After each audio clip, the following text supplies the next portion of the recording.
Six friends decided to meet up for lunch one day. During the meetup, one of the friend, Obsidian, was saying that his cousin, Jake, was put in jail for robbing a convenience store. This was the rest of the conversation that they were having. Yeah, that's the story about my cousin Jake. Well, that's not fair, is it? A better and more effective solution needs to be made for petty crimes like this. Don't you agree, Topaz? That's true. Criminals will be getting the help they need, both mentally and physically.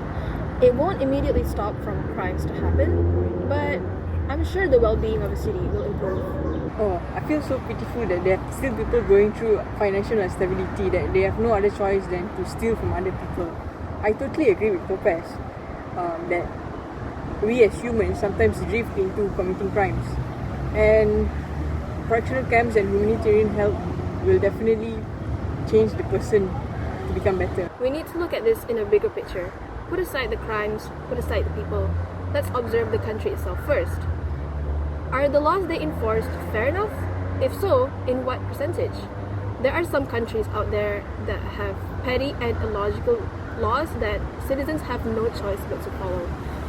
If we raise awareness on this matter, the government might notice us, and when they do so, they will start to refer to the country's law system in order to make the country a better place to live in. It is a good and creative approach, Emerald, but we need to focus on gathering the facts and information on the awareness we're trying to bring. Let me just look up a few things here. See, according to a few sites I'm looking up, it is said that according to the National Research Council of America, that while prison growth was a factor in reducing crime, the magnitude of crime reduction remains uncertain. Incarceration has proven to not be that effective in reducing crime due to the fact that most minor crimes are caused by minors and they often grow out of that habit. To be honest here, I feel like they should at least serve a minimum sentence of 6 months.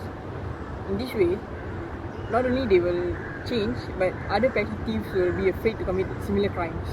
You know, Obsidian, there's actually a term for that.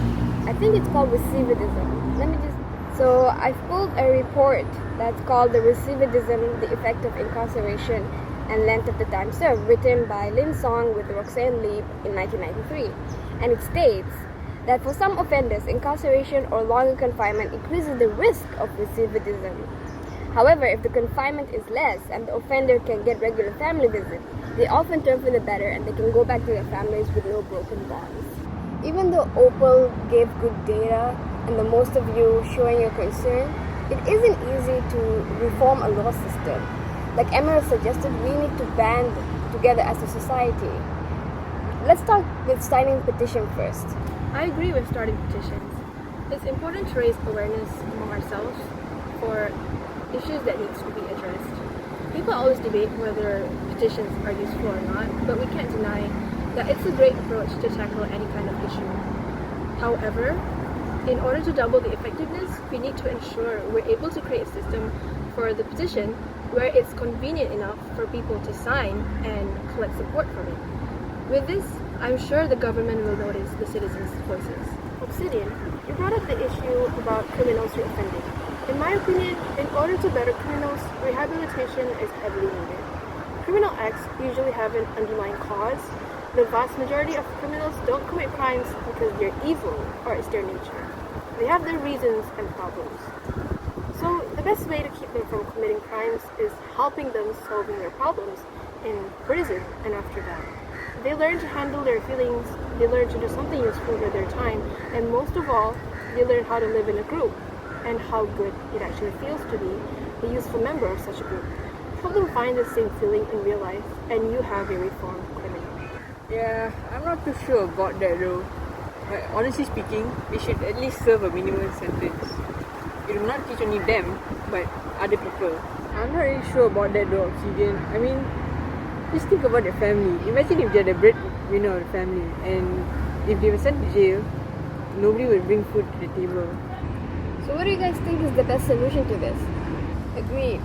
However, we need to gather enough information and figure out a better system. That way we can end up helping many lives. I'm not sure about just giving them rehab though. What if it doesn't change them? Well, you're not wrong there. some people might not change even though they were given all the chances in the world. That's true, Ruby, but there's nothing wrong with rehab. It's always good to take measures rather than not to take any just because you're afraid that it won't work. You guys have all given very insightful thoughts and useful information that we could take in. With what's been brought onto the table, hopefully we can create a system that can solve the issues.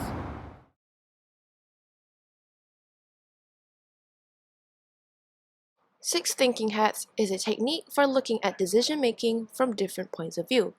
This method can help you brainstorm with a team, get better results, and improve meeting effectiveness. It's a good decision-making technique for group discussions and individual thinking. This technique was originated from a book titled Six Thinking Hats that was published at the year 1985, written by Edward de Bono. Like the name suggests, there are 6 thinking hats in 6 different colors. Each of them have unique roles. The blue hat is in charge of planning. It's the organizing hat and controls the use of the other hats. The yellow hat is logical and positive. They're optimistic, sunny, and covers hope. The red hat is the emotional one. They view things through hunches, gut, and feeling. The white hat focuses heavily on facts. They're neutral and objective, and they're concerned with data, figures, and information. The green hat is the creative kid. They're associated with energy, creativity, and develop new ideas. The black hat is a bit judgmental. They're careful and cautious, and are oftentimes negative. So, which hat do you think suits you best? Put your hat on and start thinking.